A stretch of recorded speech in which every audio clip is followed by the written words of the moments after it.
القاعدہ کے leader Usama bin Laden کی ہلاکت کی خبر سن کر امریکہ میں اب بھی لوگوں کی طرف سے جذبات کا اظہار کیا جا رہا ہے، لیکن ماہرین کہتے ہیں کہ بن لادن کی ہلاکت کا یہ مطلب نہیں کہ القاعدہ کو پست کر دیا گیا ہے۔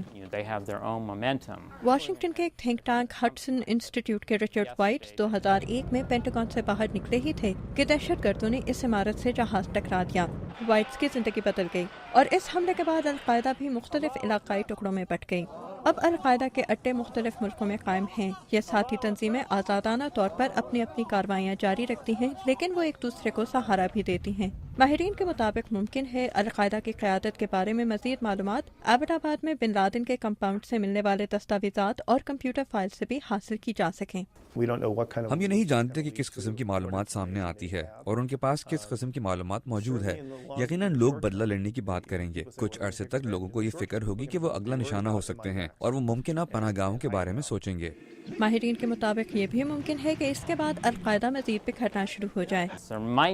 ممکن ہے کہ بن لادن کی جانشینی کے سلسلے میں لڑائی چھڑ جائے جس کے نتیجے میں یہ تنظیم متاثر ہو سکتی ہے۔ میں نہیں سمجھتا کہ بن لادن جیسا کوئی دوسرا مؤثر لیڈر سامنے آ سکے گا۔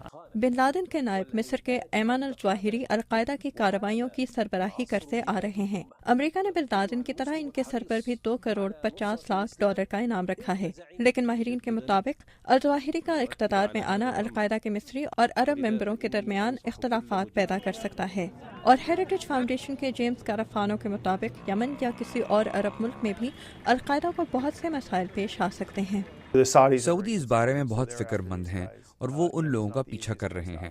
یمن بھی مرکز قائم کرنے کے لیے بہترین جگہ نہیں، اور اب ان پر ہماری نظر بھی ہے، جو 11 ستمبر 2001 سے پہلے کے افغانستان سے بہت مختلف ہے۔